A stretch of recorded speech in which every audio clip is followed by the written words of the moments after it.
just didn't feel good about it. I just sort of felt guilty with no reprieve, if you will. Later, after I'd come to Christ, I would then investigate biblically. I would ask the question, where did they come up with that? Yeah.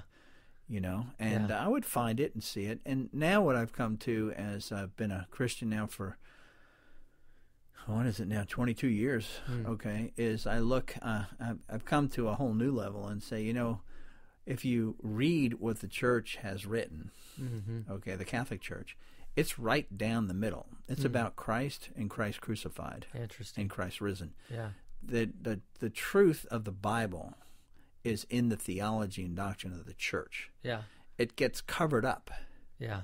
But it seems to me that the Catholic Church, for example, I still think that they're probably the best at worship. Yeah. Yeah. Of anybody. Yeah. But and just if the you whole read liturgy of the church itself, it's very strong. It's very strong, the liturgy of the church. But it does get lost. Yeah. And so I wasn't able to figure out what was happening to me. I just was going through the rituals that were coming my way at these different times in my life. Yeah. I'm not down on the Catholic Church. It's just but I did run from that system. Yeah. Okay. That's interesting. And I see more and more of that. This goes when you look at the number of rock star preachers and independent churches we now have. Right. I think that is them doing exactly what I did. Yeah. So they're leaving the system because they know better. Yeah. In the end, creating their own systems which reflect exactly what the old system looks like. Yeah. Almost recreating it. Over time. Yeah, but over now time. it's theirs. Yeah. So it has to be better. Interesting. That is my heart. Okay. That's what I do. Yeah. So if you were to say what a happily ever after is in one of these films, which one of these films kind of presents the happily ever after that you would say you like? I don't think in any of these films there's sort of a happily ever after, okay? I could look at Heat and say the happily ever after is finally being put out of your misery.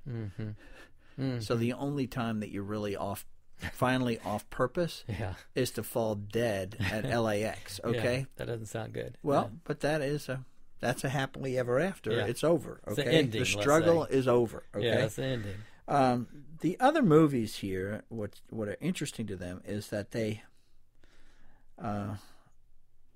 the truth is I don't remember how Amadeus actually ended, okay? Yeah, so Mozart dies, and it's just sort of a tragedy where Salieri is kind of going crazy in the nut house after he's told all his story to the priest. Yeah. So let me not address not that. A good just happily address ever if you take Heat and Amadeus then off the table. Yeah.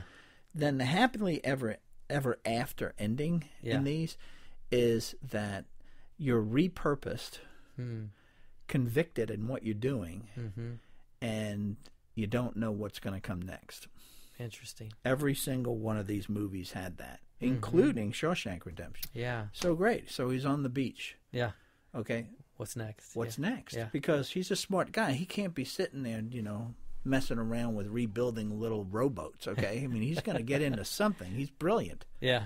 Okay? Yeah. So, and then you see the same thing in A Few Good Men. So now, the question was always, well, did he marry her? Did they stay friends? Yeah.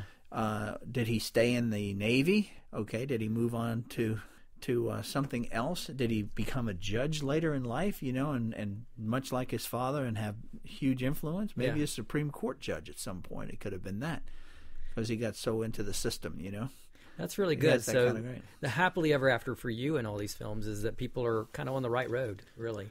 Right. They've been put on the right road. It's not necessarily the picture of the ending of the road. It's more the picture of, okay, now they're fully set into their deal. They have integrity in what they're doing right now, and they're kind of set into their purpose. And, you imagine they're happily ever after just the next But it stage. isn't. But they use those terms, happily ever after, don't match for me. Because Right. I think what it is that it's now a new struggle. The struggle continues. The struggle continues.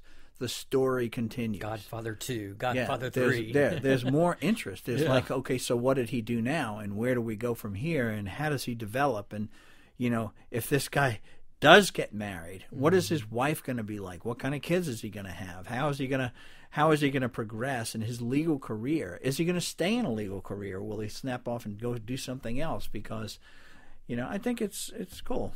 I think it is too, and one of the things that's kind of, it's just so reflective of you. One of the things, I've known Charlie for several years, and actually probably several decades now, a couple of decades, and I know that one of the values that I appreciate in you more than anything is just, you're not a happily ever after kind of guy. You're a keeping it real kind of guy. You're a guy who wants to make sure that we're being authentic about things. You like to go tackle right into whatever the problem is and really take it straight on.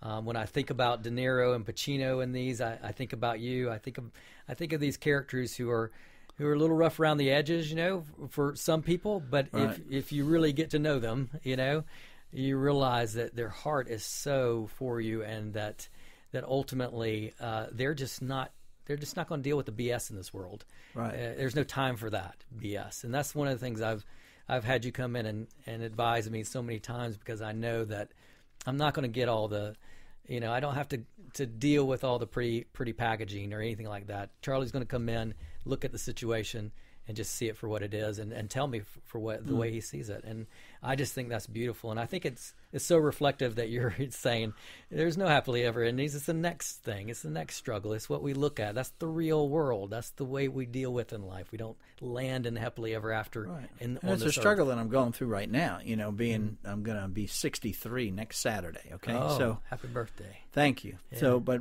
what it is the struggle is the gravitational pull of society, which says stop, relax, travel, enjoy your grandchildren, hang out, be with your wife, watch Netflix movies, do whatever, okay? Right. But your time is your own. You've paid your dues.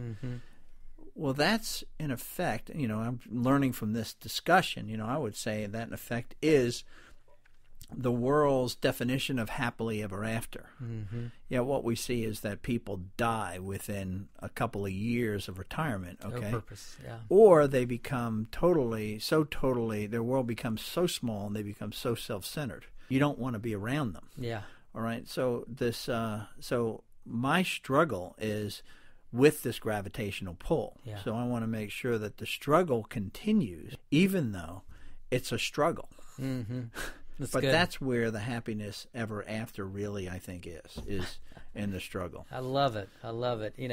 Because, we mentioned one movie that's on my top 10. Shawshank's on my top 10, too. And it's so funny how we're so different, because for me, that is my happily ever after. It's on a beach. The water is very blue, right? And for me, I'm red, so there's Jesus with the boat. And he's going, let's go fishing, right? And it's so wonderful that we can look at a movie and see totally different endings. That's just so wonderful. It's good. Well, I've got one last question for you. It's a very serious question, but it's a very important question. If you had a new career, and that career happened to be as a Chippendale dancer, okay? So you're now a Chippendale dancer, and you have to choose your new stage name, but you have to choose it from one of the titles of your top 10 movies. What would be your Chippendale stage name? I don't even know how to answer that. Can you give me an example of a Chippendale stage name, and maybe I can I don't even know what they call themselves. I think Heat is very strong. I would say Heat is a great Chippendale dancer name. Sin of a Woman could work. I think A Few Good Men might work. The Godfather, you definitely could use that as your stage name as a Chippendale dancer. I think you've got some time to think about it if you don't want to land on one today. Well, my dream would be to be the Matrix. I don't even want to think about you without a shirt on doing that as a Chippendale dancer. Yeah, no. Okay, well, thanks, Charlie, for being here, and thanks for just sharing a piece of yourself through your top 10. It was a pleasure. Always fun to be with you, Brian. Right, Thank man. you. Thank you. Thanks for joining us for Real Conversations. If you happen to be in the Atlanta area and would like to explore what your top 10 movies say about you, you can get real by going to realexperiences.com and book an experience. You can also follow us on Facebook and Twitter at Real by Art Within.